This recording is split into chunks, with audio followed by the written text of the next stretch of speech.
Identitas kerangka manusia yang ditemukan di pinggir sungai, ternyata warga Garoga.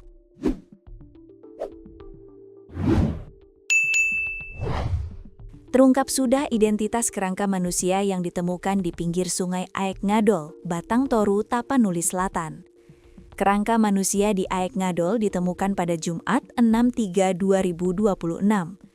Kerangka tersebut diduga kuat merupakan korban banjir bandang Garoga yang dilaporkan hilang sejak November 2025 silam. Kepala Desa Aek Ngadol Saulon Sitompul menjadi orang pertama yang menemukan kerangka manusia. Lokasinya di tumpukan kayu bekas banjir tak jauh dari aliran sungai. Kapolsek Batang Toru AKP Penggar Marinus Siboro mengatakan, pihaknya segera menurunkan personil ke lokasi usai menerima informasi dari Babin Kamtipmas Desa Aek Ngadol terkait temuan tulang belulang tersebut. Setelah menerima laporan dari Kepala Desa, personil unit reskrim dipimpin Kanit, Ibda Hari Agus Pohan langsung menuju lokasi dan melakukan olah tempat kejadian perkara atau TKP serta penyelidikan awal, ujarnya.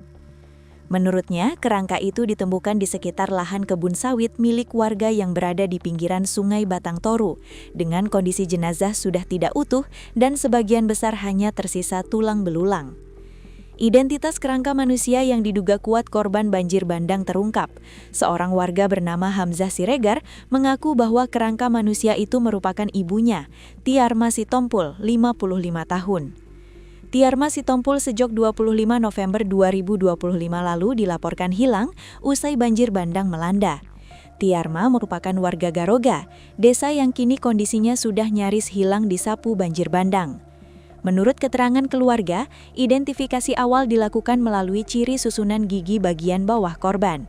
Selain itu, beberapa minggu setelah bencana banjir terjadi, tas milik korban juga pernah ditemukan tidak jauh dari lokasi penemuan kerangka tersebut. Namun demikian, kami tetap melakukan pendataan dan pengumpulan keterangan dari para saksi, jelas Siboro.